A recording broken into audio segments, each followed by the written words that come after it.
Hello दोस्तों, आप सभी का स्वागत है हमारे यूट्यूब चैनल पर।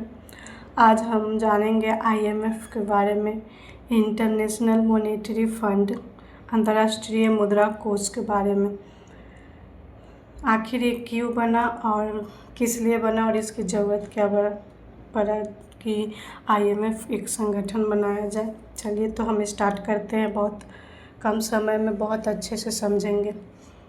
आईएमएफ की शुरुआत 1944 में ब्रेटन वुड्स सम्मेलन में हुई थी। सम्मेलन में 45 सरकारी प्रतिनिधि युद्ध के बाद अंतर्राष्ट्रीय आर्थिक सहयोग के लिए एक रूपरेखा पर चर्चा करने के लिए उपस्थित थे। आईएमएफ 27 दिसंबर 1945 को 29 सदस्य देशों के साथ चालू हुआ, जो इस संधि के लिए बाध्य होने के लिए सहमत हुए। इसने 1 मार्च 1947 को अपना वित्तीय संचालन शुरू किया। वर्तमान में आईएमएफ में 190 सदस्य देश शामिल हैं। इसका मुख्यालय वाशिंगटन डीसी में है। इसका मुख्य कार्य वैश्विक वित्तीय स्थिरता और भुगतान संतुलन बीओपी भुगतान संतुलन, जिसे हम बैलेंस ऑफ पेमेंट कहते हैं, संकट के समय अल्प अवधि के लिए लोन देना। किसी देश में जब वित्तीय संकट आती है तो आईएमएफ उसमें आईएमएफ जो है लोन देता है। कोटा और वीटो प्रणाली, एक कोटा बनाया गया है, नियम है जिसे उसे लागू किया गया है, जो इस तरह है, हम समझेंगे। एक देश एक वोट नहीं चलता। जिसके पास जितना पैसा उतनी अधिक वोटिंग पावर। जिसके पास जितना अधिक पैसा है, जो जितना अधिक पैसा देगा उसका वोटिंग पावर उतना रहेगा। कोटा निर्धारण 4 सूत्र पे कोटा निर्धारण किया गया है 4 सूत्र पर, जो इस तरह है। जीडीपी 50%, खुलापन 30% और आपका आर्थिक अस्थिरता 15% और विदेशी मुद्रा भंडार 5%। जैसे खुलापन मतलब कि वो अपने देश के अर्थव्यवस्था में खुलापन रखे हैं कि कोई भी देश आए और उनके देश में अपना कंपनी लगा सकता है, उसको खुलापन बोला जाता है।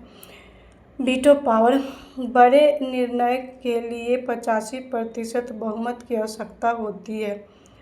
यूएसए के पास अकेले 16.5 वोट, जो वोट का पावर है वो उसके पास है, जिससे व्यवहारिक रूप से केवल यूएसए के पास वीटो पावर है।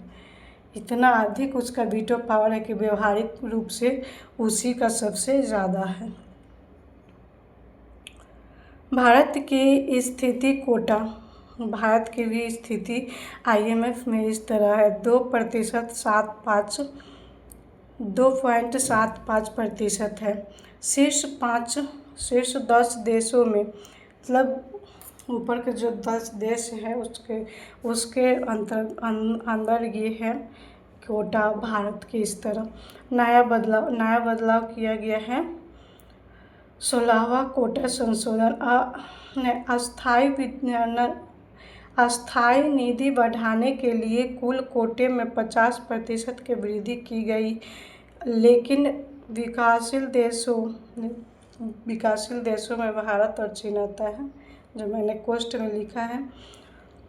देशों के वोटिंग शेयर के अनुपात में कोई सुधार नहीं हुआ है। ये नए बदलाव हैं आईएमएफ के। एसडीआर, विशेष आहरण अधिकार, पेपर गोल्ड पेपर इसे बोला जाता है एसडीआर, जिसके अंतर्गत 5 आते हैं, जिसे आप गोल्ड पेपर कहिए या मनी कहिए, जो इस तरह है, मैं अभी समझाती हूँ। आईएमएफ की कृत्रिम मुद्रा अकाउंटिंग यूनिट, यह कोई वास्तविक कैश या करेंसी नहीं है। एसडीआर बास्केट, भारत के अनुसार 5 मुद्राएं हैं। भारत के अनुसार, बाकी सब देश का अपना हो सकता है, लेकिन भारत के अनुसार फ़िलहाल ये इस प्रकार है। यूएसए डॉलर सबसे अधिक भार है इसका। यूएसए डॉलर का सबसे ज़्यादा मांग आईएमएफ में है। फिर यूरो है, चीनी युआन है, जापानी येन है, ब्रिटिश पाउंड है। सबसे कम भार मतलब सबसे कम उसको यूज किया जाता है। महत्वपूर्ण लोन स्कीम्स और नई चीज़ें। SBA स्टैंडर्ड बाई एग्रीमेंट अल्पकालिक राहत लोन, कम समय के लिए वो लोन देने वाला है। EF एक्सटेंड फंड फैसिलिटी, गंभीर बैलेंस ऑफ पेमेंट संकट जैसे श्रीलंका, पाकिस्तान के लिए कड़ी शर्तों वाला दीर्घकालिक लोन। अभी हाल ही में श्रीलंका और पाकिस्तान IMF से लोन लिए हैं।